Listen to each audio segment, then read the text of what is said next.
નમસ્કાર મિત્રો અને વડીલો, તમારું બધાનું ગુજરાતી સ્ટોરી ચેનલમાં સ્વાગત કરું છું. શહેરમાં એક નવી દુકાન ખોલી, જેમાં લખ્યું હતું કે અહીં તમને તમારી પસંદગીનો પતિ મળશે. એક ખૂબ જ સુંદર સ્ત્રી તે દુકાનમાં ગઈ. અંદર જઈને જોયું તો, જો આ સ્ટોરી તમને પસંદ પડે તો આ ચેનલને સબસ્ક્રાઈબ, લાઈક, શેર અને કમેન્ટમાં અભિપ્રાય જરૂર આપજો. શહેરના મેઇન બજારમાં એક મોટી શોપિંગ મોલ જેવી દુકાન ખુલ્લી હતી અને તેમાં લખ્યું હતું કે અહીં તમને તમારી પસંદગીનો પતિ મળશે. અને જોતજોતામાં લગ્ન ઈચ્છુક મહિલાઓની મોટી લાઈન લાગી ગઈ. અંદર જવાની બધાને ઉતાવળ હતી.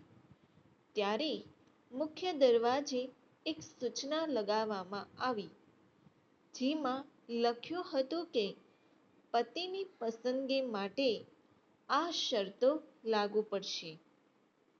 આવનાર મહિલા અંદર એક વખત જ દાખલ થઈ શકે અને તેને તેનું આધાર કાર્ડ બતાવીને અંદર જવાની રજા મળશે. તે ફરજિયાત છે. દુકાન 6 માળની છે અને દરેક માળે અલગ અલગ પ્રકારના પતિની વિગતો લખેલી છે.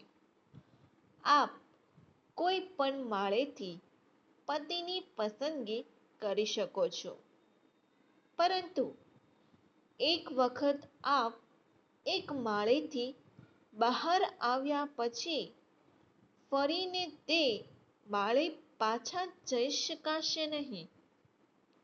એક સુંદર અને દેખાવડી કન્યા તે દુકાનમાં દાખલ થાય છે. તે પહેલા માળે જાય છે. ત્યાં લખેલું છે કે આ માળે સારા ધંધા અને નોકરી કરવાવાળા સંસ્કારી છોકરી છે. તેમાંથી તે કન્યાને એક પણ છોકરો પસંદ આવ્યો નહીં. આગળ વધી અને બીજે માળે પહોંચી ત્યાં લખ્યું હતું કે આ માળે સારા સંસ્કારી, સારી આવકવાળા અને છોકરાઓને સાચવવા અને રમાડવા ગમે છે તેવા પતિ છે. કન્યાને ત્યાંથી પણ એકેય છોકરો પસંદ આવ્યો નહીં અને તે ત્રીજા માળે પહોંચી અને ત્યાં લખેલું બોર્ડ વાંચ્યું કે અહીંયા સારા રોજગારવાળા, ઈમાનદાર અને દેખાવે સારા છોકરાઓ છે. એ વાંચી અને તે કન્યાએ થોડો સમય વિચાર્યું અને ચોથે માળે જવાનું નક્કી કર્યું છે. ત્યાં હજુ સારા છોકરાઓ હશે. ત્યાં પણ એક બોર્ડ મારેલું હતું અને તેમાં લખેલું હતું કે આ માળે સારા ધંધા રોજગારવાળા, ઈમાનદાર, દેખાવે સારા અને ઘરકામમાં મદદ કરે તેવા છોકરાઓ છે. આ વાંચીને તે કન્યાને તો અચરજ જ પામી કે આવા છોકરાઓ પણ લગ્ન માટે મળી શકે છે. પરંતુ તેને હજુ સંતોષ ન હતો અને હજુ વધારે સારું તેવા વિચારથી તે પાંચમા માળે ગઈ અને ત્યાંનું બોર્ડ વાંચ્યું અને તેમાં લખ્યું હતું કે અહીંયા સારા ધંધા રોજગારવાળા, ઈમાનદાર દેખાવડા, ઘરકામમાં મદદ કરવાવાળા અને સાથે સાથે તેના જીવનસાથીને અતિ પ્રેમ કરવાની લાગણી રાખવાવાળા છોકરાઓ પસંદ કરી શકો છો. આ વાંચી અને તે વિચારવા લાગી કે અહીંયાથી સારા છોકરાઓ દુનિયામાં દીવો લઈને શોધવા જાવ તો પણ મળે નહીં.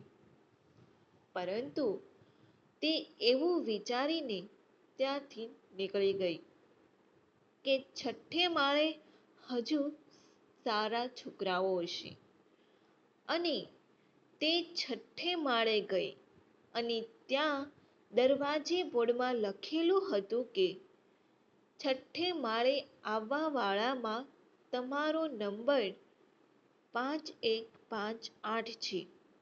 હવે ડાબી બાજુએ નીચે જવા માટે 6 માળની સીડી છે અને ત્યાંથી સીડી ઉતારીને તમે બહાર જઈ શકો છો.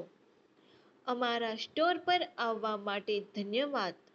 અત્યારે દીકરા અને દીકરી અને પરિવારના વડીલો લગ્ન માટે યોગ્ય પાત્રની શોધમાં સમય પસાર કરે છે અને જેમ જેમ સમય પસાર થતો જાય છે ને તેમ તેમ પસંદગીના પાત્રોની પસંદગીની મર્યાદામાં થતી જાય છે.